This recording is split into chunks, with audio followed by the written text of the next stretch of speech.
Ayan, hello po sa ating lahat. So, Kuya Val ay nagsalita na nga po at ipinaunawa sa atin at sana nawakan din po natin ang ating pangunawa. Diba? So, alam naman po nating lahat na sila po ay good Samaritan. Kahit ano po yung gawin po natin, andyan po sila handang tumulong at handang sagipin ang kanilang mga beneficiary. Diba? Kahit natagtad po yan sila ng pangbabash, di po talaga maiiwasan at di naman po lahat ay mapiplease po natin. Ika nga po nila, matira, matibay, matira, yun ang masasabi mong solid. Diba? Kasi kahit anong pangbabash po yan, andyan sila para ipagtanggol ka. Hindi yung andyan sila para tignan yung pagkakamali mo, tignan kung iiwan ka nila. So, correct me if I'm wrong na lamang po, Team EDSI. Kaya patuloy po natin suportahan si Kalingap Rab, Kuya Val, at ang buong team. Huwag ho natin skip ang kanilang ads para sa ganun nga po ay marami pong kababayan po natin ang kanilang malingap and syempre ang kanilang matulungan dahil sa panahon po ngayon, grabe ang hirap. Kaya yung iba ay buti na lang andyan yung mga good Samaritan na tumutulong po sa kanila, diba?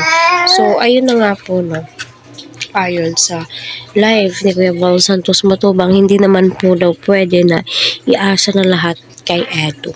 Diba?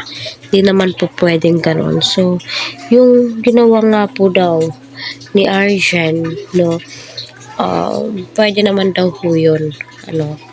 Pwede naman daw po yun.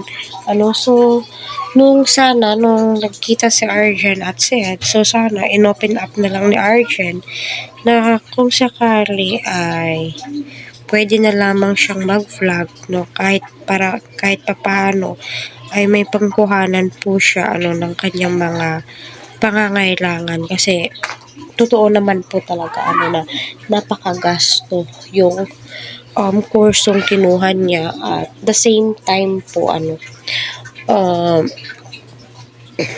kahit na ganun yung ginawa na sana kukontak pa rin siya. Nakukontak pa rin siya kay Kalingap Edu, diba? Di po niya ibabypass kasi dyan po yung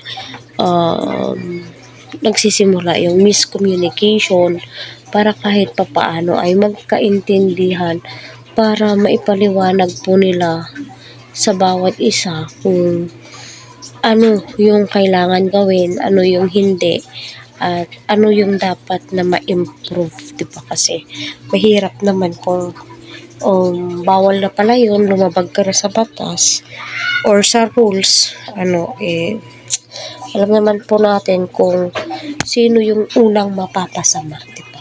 So, kaya nga ni Kuya Val, huwag iasa lahat kay Kalingap Edu, diba?